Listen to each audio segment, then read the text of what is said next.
I'm particularly excited to be here in conversation with you about this book. I read Stray Dogs, Songbirds and Stray Dogs, and loved it. And so I was eagerly anticipating the collection. And when I read that, I was excited by the fact that it was at once very much the same voice, Cool. the same kind of driving aesthetic, but also a very different book. And not just because this is short stories and the other is a novel.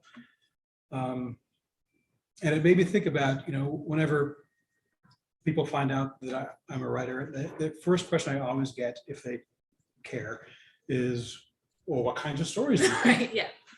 And I think it's a difficult question to answer sometimes. And I suspect that you might have some difficulty answering that question too, with the addition of this book to your oeuvre. So I'm going to ask it, what kinds of stories are these? It's a really hard to answer question. So we're starting off real hot. It's literary fiction with a twist. Maybe it's a stew of stories. I've heard it called Gritlit and Appalachian Noir, but I don't know that every story is.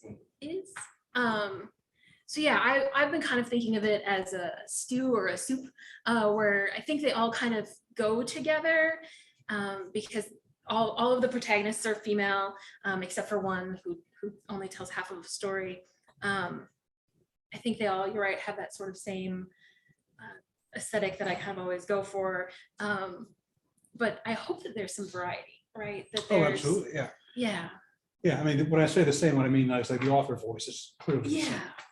But whereas the first novel, or the novel was, I guess, what you would call literary fiction. And that in itself is, I think, kind of a difficult, problematic word. Yeah. But this seems to be drawing in heavily elements of crime and even horror fiction. And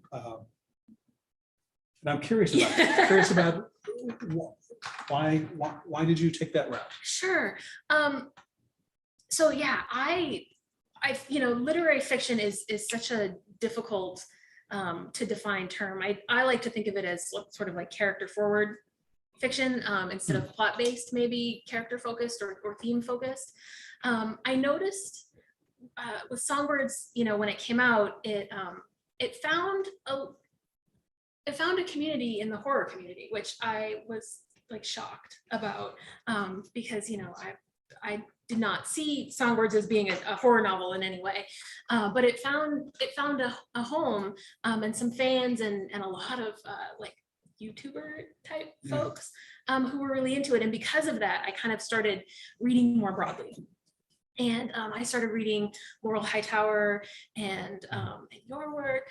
And I started thinking about how you can really play with the tropes and the expectations of crime and horror, and blend it with some literary fiction to make, because I think people sometimes think that literary fiction is boring.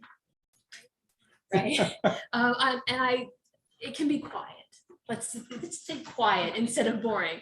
And I don't like a boring book. I want to turn some pages. Yeah. So I want the mixture of, deep characters and, where they're really round and full of life, but also, the sort of extra impossibility that you can add in when you add some horror, right? Where it doesn't have to be real. You can play a little bit. And then the crime does the page flipping because it's high tension. What do you think that people were responding to in the horror community to the first book? I think it was the realism. I like to think that I write realistically, and sometimes that's rainbows and sunshine, and sometimes that's not. And yeah, often not. And so I think that there was some real life horror in that book that they were connecting to. And I've noticed in the horror community that there's a big sort of spike in grief horror. And I think that sort of fits with lit fic a little bit, where it's really very character-y and not about monsters and supernatural. Yeah. Like your talk about your book for a second. North American Lake Monsters is life-changing. You need to buy that book while you're here. The first story, and the title is gone because I'm on camera, is, to me, it's really about motherhood and parenthood. And so this incredible story of this woman who's struggling and being a mom, and she's got so much going on. And then I'm not going to ruin it for you, but there's like this horror twist that makes all of the mom part make so much more sense than if you didn't have it. And then we kind of go back to the mom life. And I think it allows us to get a little bit deeper into emotions and even truth by making it less realistic. I think this is one of the things that horror is an excellent tool for. It's not just escapism. It's it's an excellent way of using a symbol, and the monster is usually a symbol of something, and just making that highlight, whatever kind of emotional effect or realization you're going for. In my experience. Also in my experience, though, when I shifted tones between books, I had a lot of anxiety about that. Yeah. Did you? Oh, yeah. Can you talk about that? Well, I mean, I'm sure you have the same issue where everybody who liked your first book is expecting your next book to be very similar. Exactly. And you want to satisfy them. And you want to, yes, you really want to make them happy, but you also have grown as a writer, and you don't want to bore yourself. Exactly. So you try new things. And so there is, I think, a fear that maybe, at least for me, that some of the maybe book club type folks who really loved my first book won't love this one as much. I hope that they will. I hope that they still try it, but there is always a fear that that people won't follow you. Right. Especially when you there's a story in here that has some magical realism, and there's a story that has a cryptid, and there's a story that has some body horror type elements, and if you were expecting my first book to just be short story versions of Songbirds, I think you're going to be surprised. Pleasantly surprised. But at the same time, I think that it's so grounded in everything that informed your first book. It's so grounded in the realism and and just the texture of everyday life, that those things stand out, kind of like lights. They're not. You don't feel like a veering off course. They feel like a kind of a heightened illustration of this. Yeah. So. Yeah, it does not feel jarring. It feels exciting. Cool. Well, that's my hope.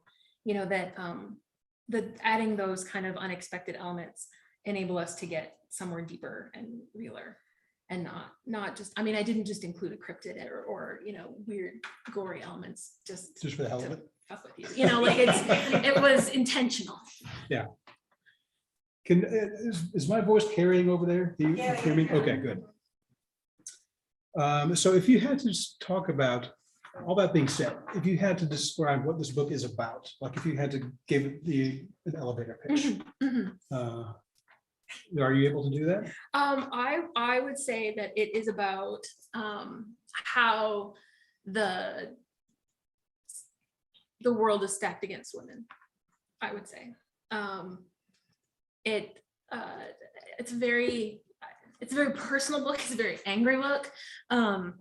I'm so upset about our culture and the state of our world, and how the government wants control of my body, and my kids have fewer freedoms than I did at their age, and so there's a lot of I think reflection and meditation on how did we get here and how can we change, hopefully.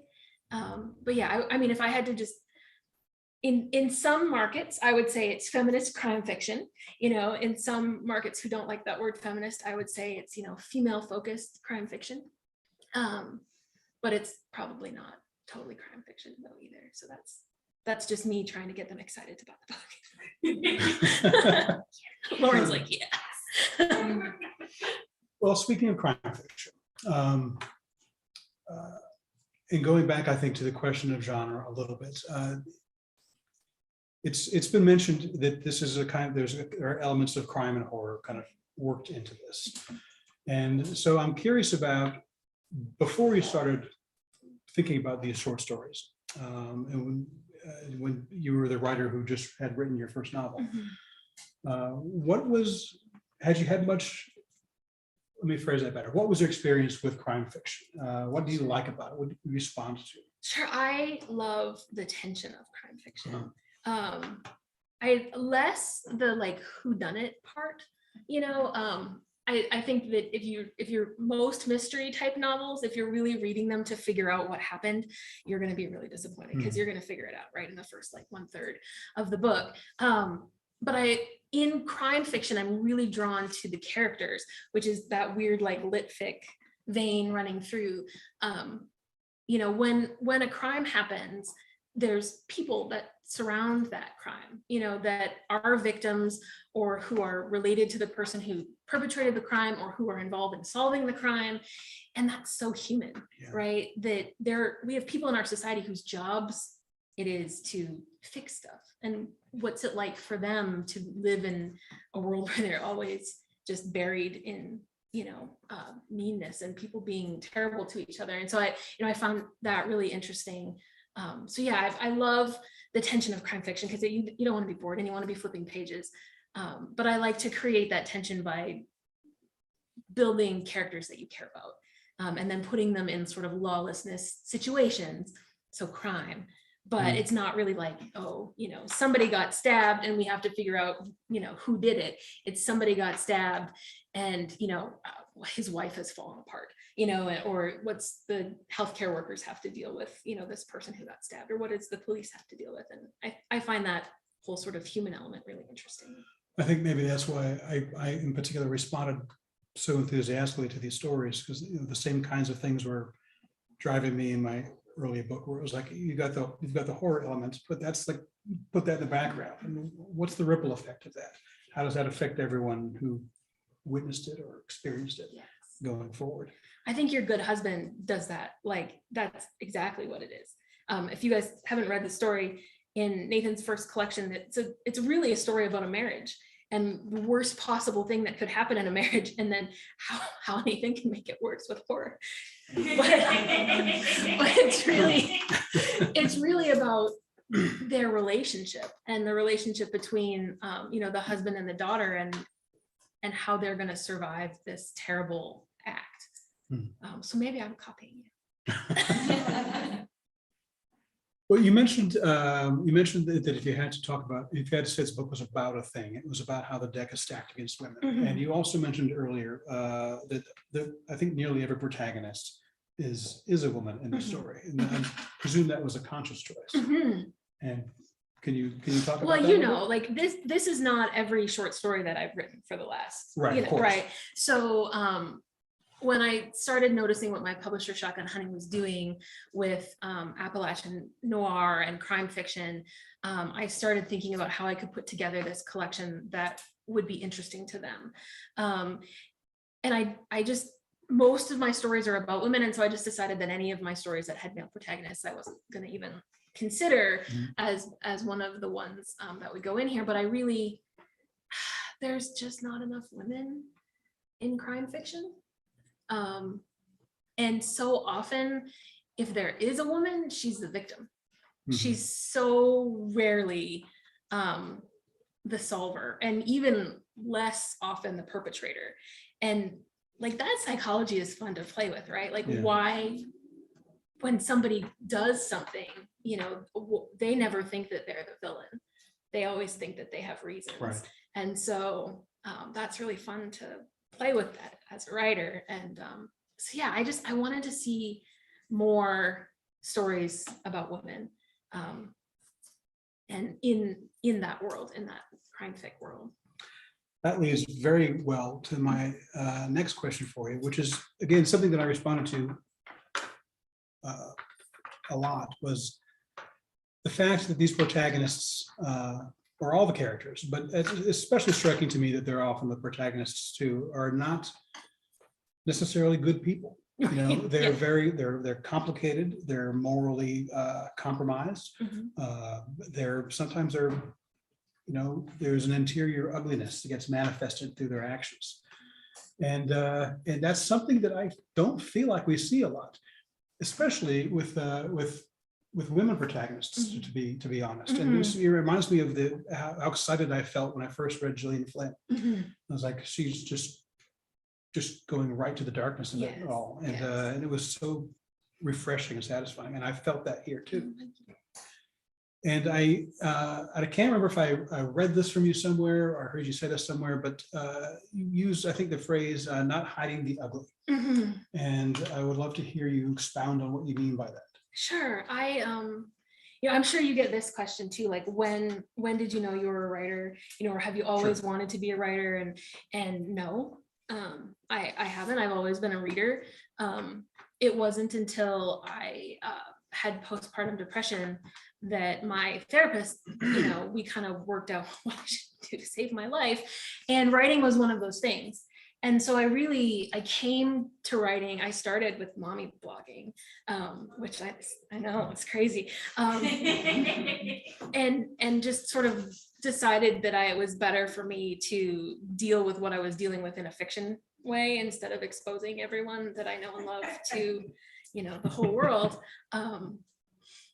But yeah, I was tired of hiding how I was feeling. I was searching for community, and so I just decided to let it all hang out. And it's generally unflattering to me, but that's just something I have to get over. But I can't get over how often when I read stories, people after come and they don't really even want to talk about the story. They just want to talk about how the story made them feel. And so that's such a blessing to me, that when it is connecting with people, because I do feel very vulnerable and like I am, airing a lot of dirty laundry, and that everybody in the whole world can tell exactly what a hot mess I am, that it's meeting other people where they are too. Yeah. But yeah, I was just tired of pretending everything was okay. Yeah. And so I started writing. I was kind of get a little uncomfortable when the writers start talking about,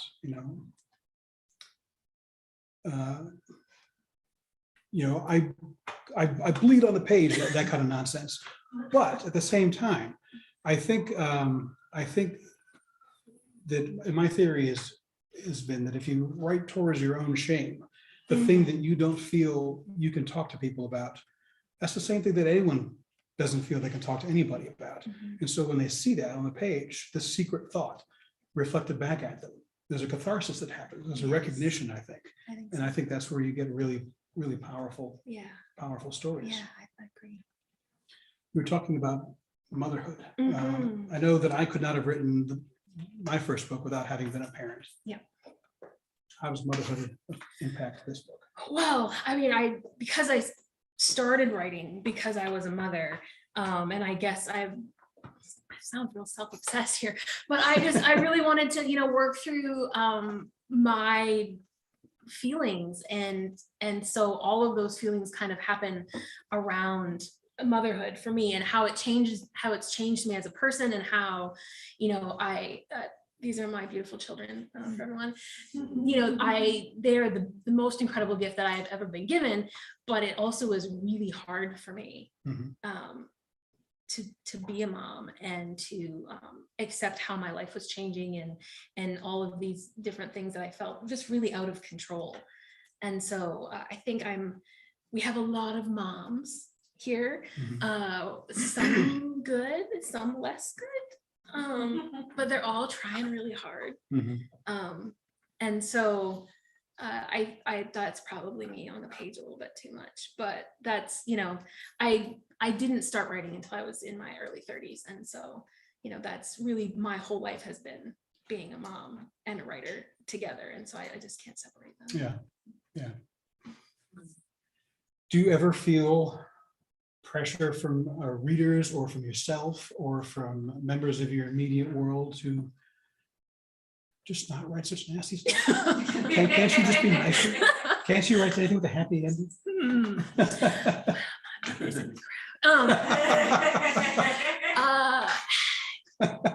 I have been asked if I'm okay. Not by my family, but if I'm okay, because they can't imagine how I could possibly write some of the things, Yeah. I'm sure you get that too. I've had Yeah, it before.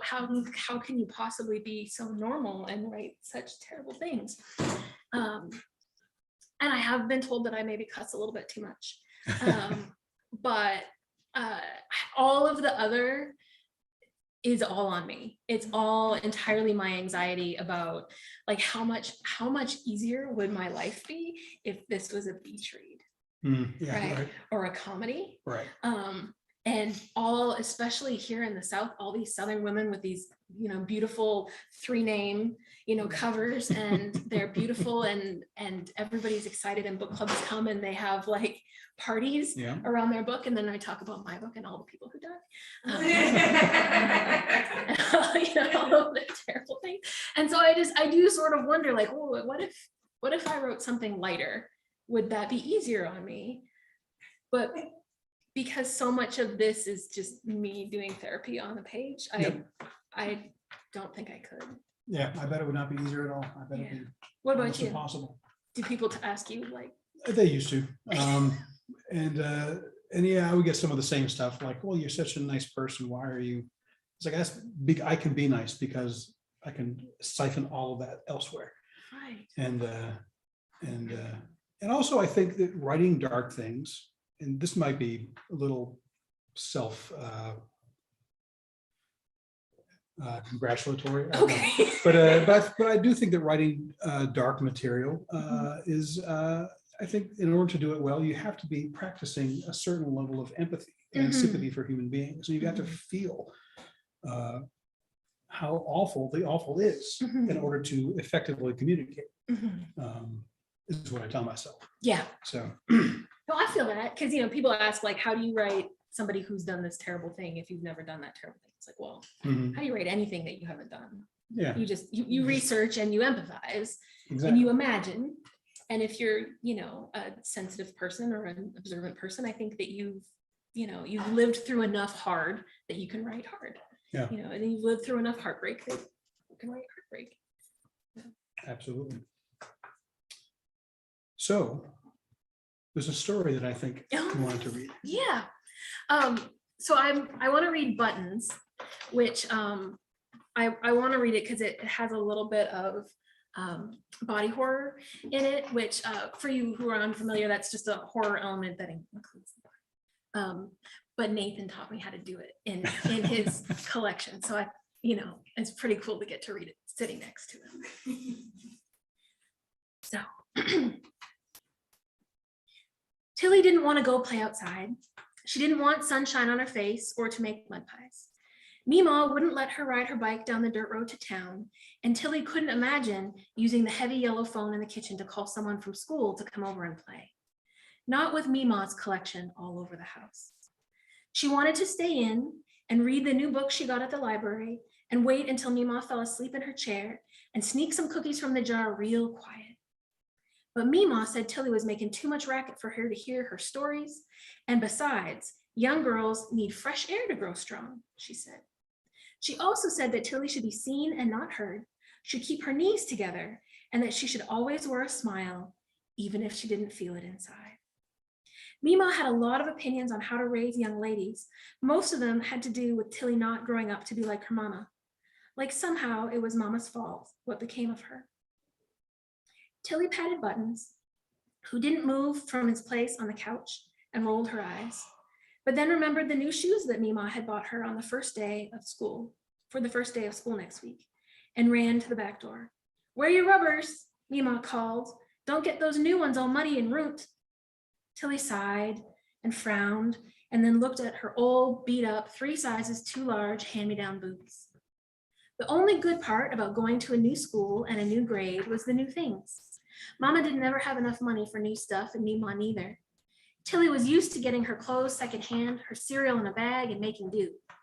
But the first day of school meant new shoes, new pink rubber erasers, and pencils that no one had chewed on yet. And it was a tiny high point in an otherwise shitty summer. But there was nothing to do in Meemaw's yard except go down to the creek. No swing, no neighbors, no sidewalk for hopscotch like her old house. The stupid old boots would get stuck, and if she got mud on her new shoes or stained them, she'd get a switch. So she'd just have to be careful in those stupid boots. She petted Buttons, who didn't move from his basket by the shoes. The green door smacked closed behind her. She stood on the back step with her hands in the pockets of her shorts and wondered how long she'd need to be out here before Mima would fall asleep and she could go back inside and read her book in peace.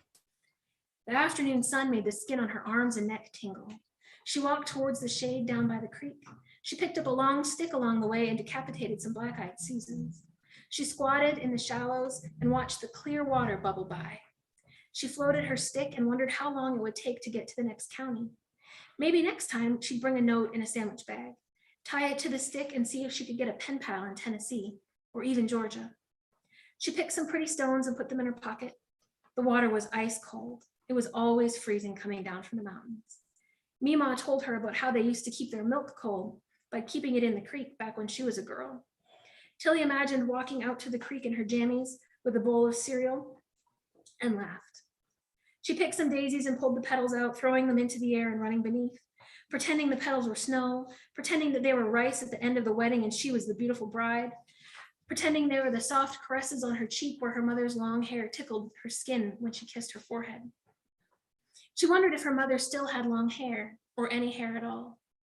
Mima said not to think about that kind of stuff, but it was hard not to. A branch snapped on the far side of the creek and she looked up to see eyes on her. Her cheeks went hot. He'd seen her acting like a baby with the petals. Take a picture, it'll last longer, she said. And he walked closer to the creek. He was a lot bigger than her, red-faced, sweaty from the heat. She tried to lift her foot to run back to the house, but the boot was stuck. She didn't want him to see her struggle, to know that she was trapped. I'd never seen you here before, she said. I've seen you, he said, and an old lady with a little black dog. He picked up a stick and he walked to the edge of the water. Goosebumps rose on her arms. She shifted her weight, rolled her ankle to free the boot. She didn't like that there were only 6 feet of air and some thigh-deep water between them. He was peeling the bark from the end of the stick. It looked sharp. He whipped through the air one of those long, bendy swords. It made a swishing sound. What grade are you in? She said. I'm starting 3rd next week. I'm starting 4th, he said. You're big for 4th, she said. We move a lot, he said, and then sliced the air with his stick. He kept moving closer, standing in the water to his knees. If you hit me with that stick, I'm gonna be pissed, she said. So move, he said. No one is making you stand there. Her boots wouldn't budge. She slipped her feet out of them and then stepped back into the dirt and then scrambled up the bank in her socks. He looked at the boots trapped in the muck and smiled. He crossed the river and slashed at her boots with the stick. A loud whack echoed as the wood met the rubber with all of his preteen power behind it. You should let me hit you with this, he said, smiling. You're crazy, she said, stepping backwards to run, but tripping over the root and landing with an oof on her belly. Her heart hammered. The air parted and reparted above her in a womp womp sound like a helicopter slowing. She scrambled to get her feet beneath her and then ran behind a tree. He stood 5 feet away, a foot taller and twice as heavy, slicing the branch through the air, but his eyes never left her face. You've been switched? He said, spanked? I bet it feels like that. I'll do it across your butts and no one will see. I'll scream, she said. You're no fun, he said. No wonder you got no friends. I got plenty, she said. I've been watching, he said. I've seen everything. Her face heated and her belly clenched as she wondered if he could see into the windows. You weirdo, she said. Who has no friends? Who has time to spy on girls? I'm new, he said. I haven't met anybody but you, but when I do meet people, I'm going to tell them what a baby you are and maybe some of that other stuff that I saw. You're a jerk, she said, looking over her shoulder and gauging the distance to the house and wondering if she could make it without feeling the sting of the stick slice across her shoulder blades or her calves. She didn't hear him. He was fast and quiet, and she was on the ground again with the air pushed out of her chest and the boy sitting on her belly before she could even scream. I just poke you, he said, pressing the sharp end of the stick into the soft flesh of her upper arm until it felt like her skin might just split. She didn't have the air to cry out. She was glad. She didn't want to give him that pleasure. He moved the stick to press into her belly just below her ribs. She only grunted. He moved then to the baby fat on her inner thigh and pushed hard. It burned and brought tears to her eyes. She felt the skin tearing. She imagined him drilling the hole through her leg, pinning her to the dirt with the stick, before moving to her arms to do the same, like one of those butterflies at the museum, trapped and spread wide open for everyone to see, to touch, prone and defenseless. Okay, okay, she whispered, choked. Okay? He was so shocked, he tipped over. Finally, with his weight off her belly, she could breathe. I'll let you poke me, wherever I want, he said. He was panting with excitement. Wherever you want, if, she said. If what? If what? If I get to poke you first. He thought about it. She thought she could see the gears of his brain moving. He looked down at his body and then at the stick and then at her face. His eyes narrowed. Deal, he said, and then stood holding the stick out to her. Tilly stood slowly, brushed the grass from her shorts, wiped her hands on her shirt. A bruise was blooming on her leg and it hurt to let her thighs touch. She took the stick from him. It was warm where he'd been gripping it. She thought about running, but then about how fast and quiet he was. She thought about breaking the stick in half, but then he'd have even more sharp ends to torture her. She ground her teeth together and thought about where she wouldn't want him to poke her. There was a long list, but she needed to pick the right one, the one that would stop all of this. She'd been watching his eyes and she knew what he planned to do to her. And then she knew. Come on, he said, smiling, impatient to hurt her. She struck fast. He screamed like an animal and bent over double. She knew she should be running back to the house, slamming and locking the door, but the noise coming from his mouth froze her. She'd heard it before, through her open window in the hot night. It was the scream of a baby bunny being eaten by a cat. Shit, he screamed, you aren't allowed to go for the eye. You didn't say that, she said. Everyone knows that, he said. She shrugged, I didn't. Let me see. The eye was swollen shut, blotchy, red and white skin with some purple starting at the corner. She didn't see any blood and she thought that was probably good. She'd moved so fast that she hadn't felt the stick enter his eyeball. It was just all soft and then hard. But when she pulled it out, there'd been resistance. She bit her lip. You might want to get your mama to take you to the doctor. She's gonna whip me, he said. We ain't got no money for that. He was crying now, and somehow the sound was worse than the bunny noise. My daddy's gonna kill me. Tilly chewed her lip and sighed. Come with me, I can fix it. You can? He said. Yeah. Your daddy like a doctor or something? You think I'd be living here if my daddy was a doctor? Your mama a nurse? He hoped. Tilly had him by the upper arm and was pulling him back to Mima's house. Just shut up. My Mima is sleeping and you gotta be super quiet and here, close your eyes, I'll lead you. It'll be easier on your hurt eye if they are both closed. Keep them closed. She led him to the bathroom and sat him down on the toilet seat. She ran cold water over a washcloth and wrung it out and held it on his face. Hold this, she said, grabbing his hand. Don't move. I need to go get a couple of things. She tiptoed past Buttons to the junk drawer in the kitchen for the sewing kit and the supplies and checked to see if Mima was still in her chair.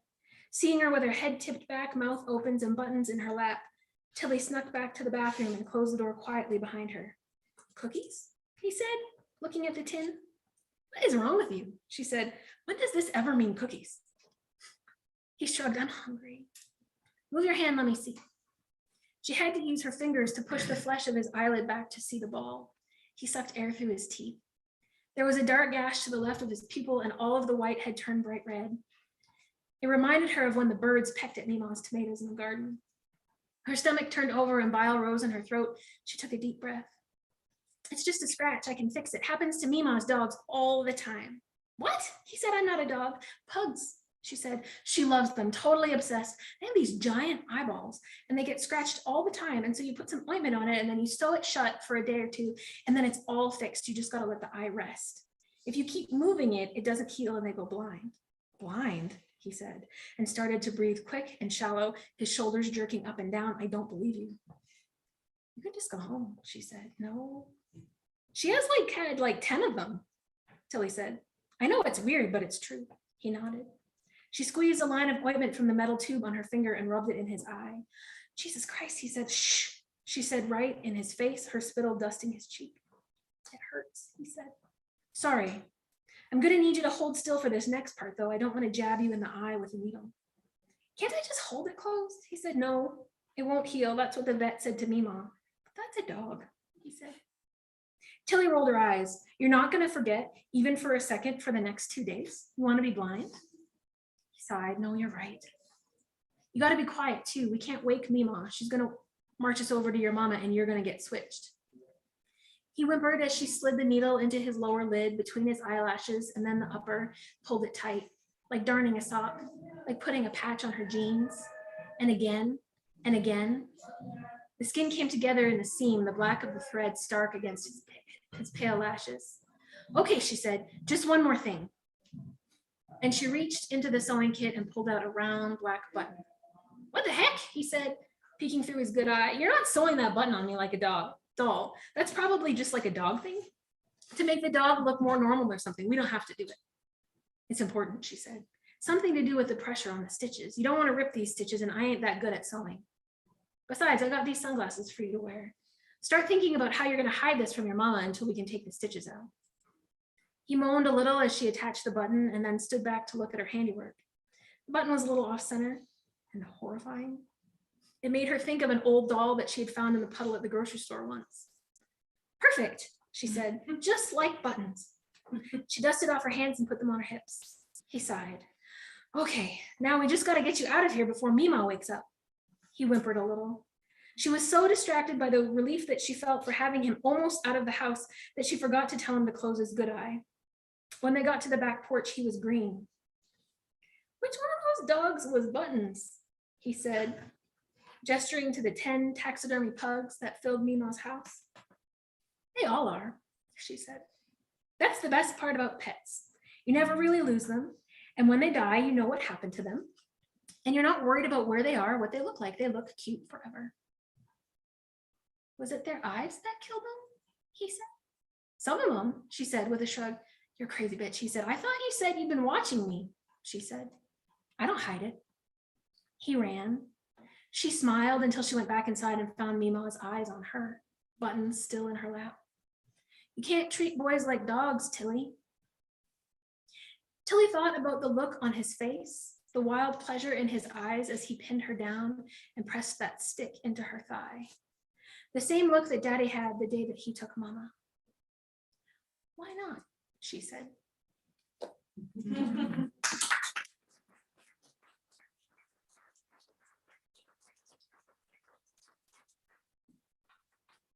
That was a straight up horror. That reminded me of Richard Matheson. You know, some of his if Matheson had grown up in the deep South, he might have been written that kind of story. Yeah. Do you ever get tempted, or do you think you might ever be tempted to swing a little harder in the direction of one particular genre or another? I mean, I do feel myself moving a little bit further from the lit fic. Mm-hmm. I really enjoy playing with especially like folk horror has been really interesting lately. You know, the whole idea of playing with people's expectations, and we just have especially in the South, we have so many like superstitions to play with that have been fun. But I also, you know, the long fiction versus short fiction, I can only stay, I think, with the really hard stuff on the shorter works. You know, I find that I take a lot more risks with short fiction than I do with the longer book. So, you know, I'm writing a novel right now, and it leans crime, lit fic leaning crime, but I don't know how much horror I could add to something that you're like going to write. A novel just takes a really long time to write, and so. You right, horror. So, you know, it's a lot of horror to be stuck with for a long time. Yeah, it tends to arise organically when it's supposed to be there. It'll show up. Yeah, it'll peek out from under the bed. Yeah, sometimes literally. How are we doing for time? Is there time for another question or two, or is it time to 15 till 16 till? So if you want to do a brief question, yeah, they've heard enough of me. Let's turn it over to the other people. so it looks like we could do trade off one virtual, one in-person question, if that's okay. I'll try to remember to, Lauren, you help me, I'll try to remember to look around and make sure I get everyone and see everyone.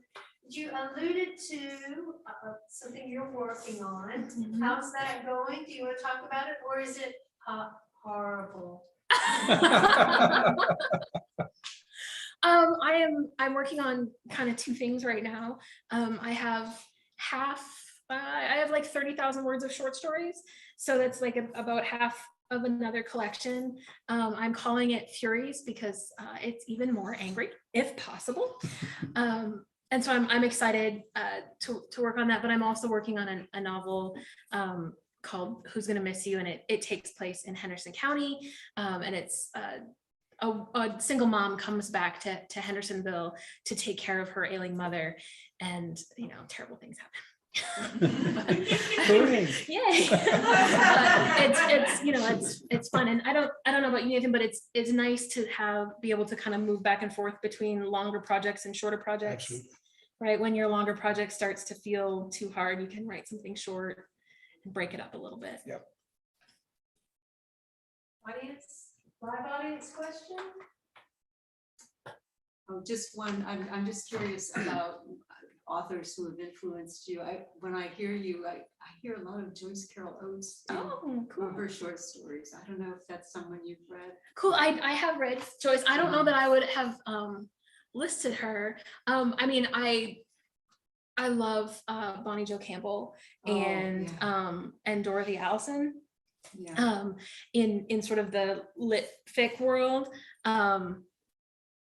It's, if you're wondering who I'm reading, you just need to look at who the blurbs are from in this book, because I really went hard at it, and Lauren will, I think, attest to this, that I reached for the stars, and everybody said yes, and it was amazing. So, I love Peter Ferris, and I love Brian Panowich, and I love Nathan's work, and especially his first book is really had an incredible effect on me.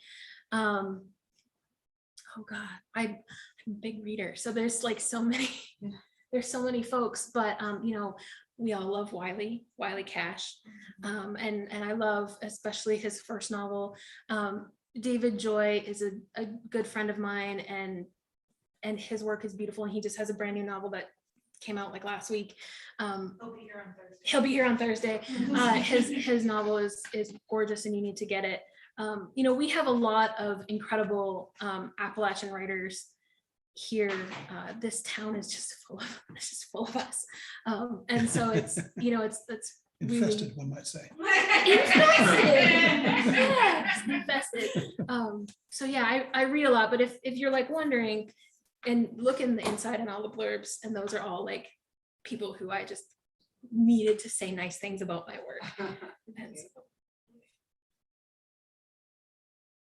so I really tilt that same dark path, and lately I've gone back to reading Lovecraft and to listening to the Gods of Appalachia podcast and some of those other lovely things that are out there right now.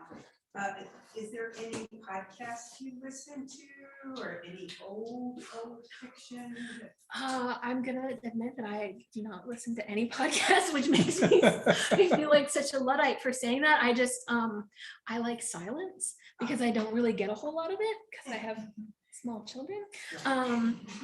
And so I work in quiet, and I also work from home, so I don't commute a lot, and so I just don't have that podcast thing. Any old ancient hard stuff that really attracts you? What did you read when you were a kid that was really creepy? I didn't read anything when I was a kid that was really creepy. I was all about Anne of Green Gables and Nancy Drew, which that makes sense. Yeah.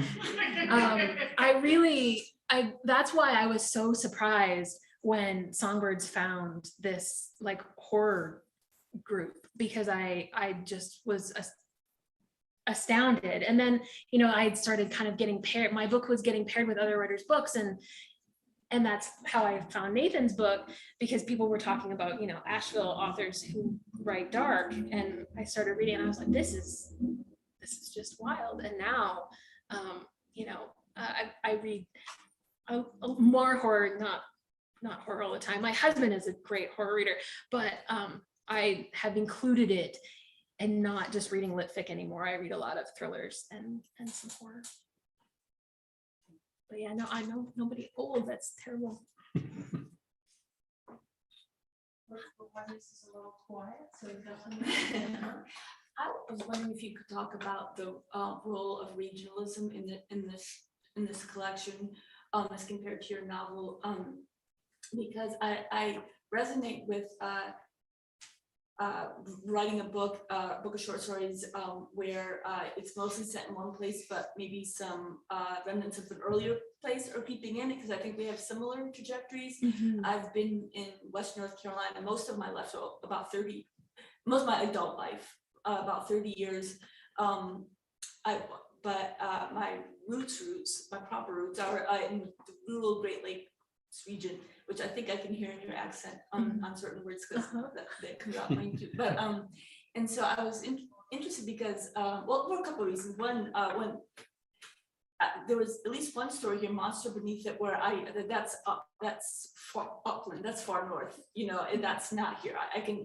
And of course every place has its right for a horror treatment or any kind of religion in its own way. When my short story book was being published, you know, 8 or 9 out of the 11 were set here, and then 2 of them were distinctly set north. That if careful readers could tell that Concord grapes are not, you know, and then another one was very clearly about the you know, Catholic Fish Friday, and you know, that kind of thing. But my editors asked me if I wouldn't mind changing just a couple salient points so that they could really blast it as Appalachian fiction. And I had such, I don't know, I felt a little bit fraudulent, because I felt like, you know, you against the people, you know, like set against people who were born, you know, 8 generations or in, but then, you know, but then I got that for branding purposes, you know, and I just, well, when you're writing, are you determined to set them here where you've settled, or do you have that lingering maybe right that regionalism should come from other places, or is it all not really relevant to horror writing? And obviously I have issues when it comes to regionalism. First, y'all should know that this is Melanie Miggy Bianchi, who has a beautiful collection of short stories that I was very honored to blurb. They're beautiful. With Songbirds, I was really nervous, and I don't ever claim to be Appalachian, right? Sometimes I'm adopted Appalachian, but with Songbirds, it was really important to me to have the main character be an outsider who moves here, so that her journey reflected mine. Right. With this, you're right. There's 2 stories that reflect my Canadian heritage. The Monster Beneath takes place in the UP. It's the majority of it is on Lake Superior, and then there's a story called The Only Comfort that when I imagined writing it, it's in the North Channel, which is between Lake Huron and Lake Superior, around Sault Ste. Marie, Ontario, which is where I grew up. And so, you know, we have been really careful to say like mostly set in Southern Appalachia, because those stories aren't, because they, and that was a decision that I had to make in curating this. Like, do I not include those ones, right, because they aren't Appalachian, but I just like them so much that I had to include them. And Monster Beneath is kind of a horror story, and so like where else am I ever going to put that story? That will definitely have a folkloric quality to it. Yes, for sure. Yeah, it's based on the myth of Meshipeshu, which is the water panther that lives in Lake Superior.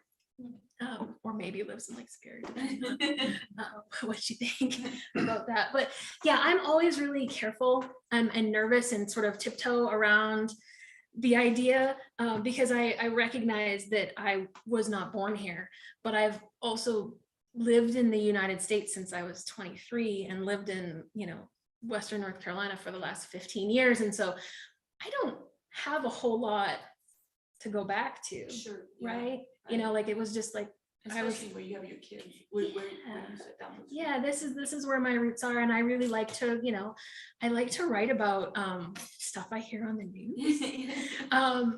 The first story in the collection is called Voluntary Action, and it's about a police officer who loses someone who's in their custody to an overdose. And that was the story that I heard on the radio here in Asheville. It happened in the Asheville jail.